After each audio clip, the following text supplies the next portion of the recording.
I just saw a teaser for the BMF title on Dana White, and it said 1 of 1 on that belt, meaning that Dana and the UFC are they're very firm on the fact that this belt is only going to be on the line once, and they don't want this to be a continuous thing that gets defended down the line. However, I want to make the statement here, and it needs to come from me first. They have no control over the BMF belt once they give ownership of that belt to the winner of Masvidal versus Diaz. And here's why. Let's say Diaz beats Masvidal, which I think he will, but let's just say it happens. It might not happen. Masvidal has a very good chance of beating him. Let's say it happens. They give the belt to Nate Diaz. The UFC no longer has power over that belt. They also, as we've seen recently with Nate Diaz and USADA, have no power over Nate Diaz. They have none. As much as they think they do, they have no power over Nate Diaz. We just saw that with the USADA situation. So, therefore, they also have no power over the BMF belt. And this is very interesting because they've said that they don't want this to be a defended title. However, Nate Diaz says if he wins this next fight, he has no need to go for title shots at welterweight. He doesn't care about that. He said he might even retire if he wins this fight. He doesn't really care what he's going to do next. If he wants to fight McGregor next for the BMF title, he can do that. And the UFC has no control over it. Yes, they may not market it themselves, but the MMA media will. The UFC has no control over the MMA media and what they post at all. So that can happen. The MMA fans can make it about the BMF belt. If Nate Diaz wins that belt and has that belt on him, and they make a press conference, the UFC can do fuck all about Nate Diaz coming to the stage with his BMF title. They can't do anything about that. They also can't stop Nate Diaz, if he loses to McGregor at 170, giving the BMF belt to McGregor. They can't do anything about that.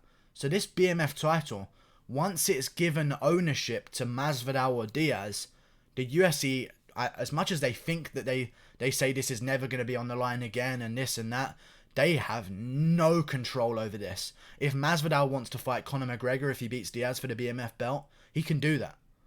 Masvidal can take that BMF belt around with him all day, every day, bring it to the press conferences with him. We've seen they can't take belts away from guys at press conferences because McGregor had his belts in the Khabib press conference and they did nothing. Colby Covington has his belt in the press conferences and they do nothing.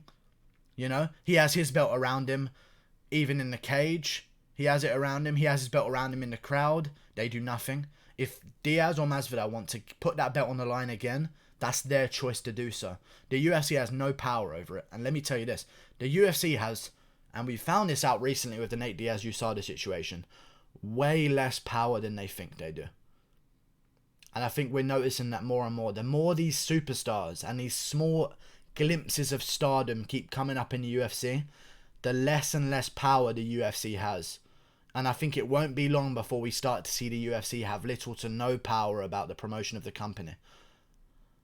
I think that if Masvidal or Diaz want to defend this BMF title, they can do it. And I made this comparison before. If Justin Gaethje, remember when Justin Gaethje and Eddie Alvarez were saying their fight was for the most violent man in the UFC title? The belt was on the line for who is the most violent. If Justin Gaethje came into that fight, or Eddie Alvarez came into that fight with a cardboard belt of the most violent man in the UFC title around their shoulder at the press conference and said, this is on the line, and if I lose this fight, I'm going to give this belt to Eddie Alvarez. Or if it was Eddie Alvarez, I'm going to give this belt if I lose to Justin Gaethje. The UFC can't do anything about it. There's nothing they can do about that. They can't do that. They can't steal possessions from Eddie Alvarez or Justin Gaethje if they've paid for it. It's their belt. It's their right to do stuff with it. It's like Justin Gaethje coming into a press conference and saying, hey, this jacket's on the line. Whoever beats me can take it. UFC's going to be like, no, you're not allowed to put that jacket on the line. It doesn't work like that. The UFC has no power over this BMF belt that they're creating. And whoever wins it can do whatever the fuck they want with it. And I think if they have some pride and they want to have some fun here, I would love to see him defend that belt. There is a multitude of guys that I would love to see fight for that BMF belt, including Conor McGregor, including maybe Tony Ferguson could be in the mix as well. Plenty of guys at welterweight as well could be in the mix. Mike Perry, if he gets a few more wins. There's a bunch of guys. And if they want to put that belt on the line and give that belt to the guy that beats them, they can do that.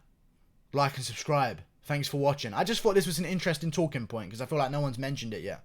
The MMA media control what's on the line. The UFC don't control on what's on the line. You don't find out that a title's on the line in a fight because the UFC posts a YouTube video that says it is. The media decides. The media decided that the most violent man in the world title was going to be on the line. Justin Gaethje decided that. Eddie Alvarez decided that. The UFC played no part in that. They can do whatever the fuck they want. And I want to see it defended. Like and subscribe. Thanks for watching. Click that button there. This is going to be a great night of fights. Goodbye.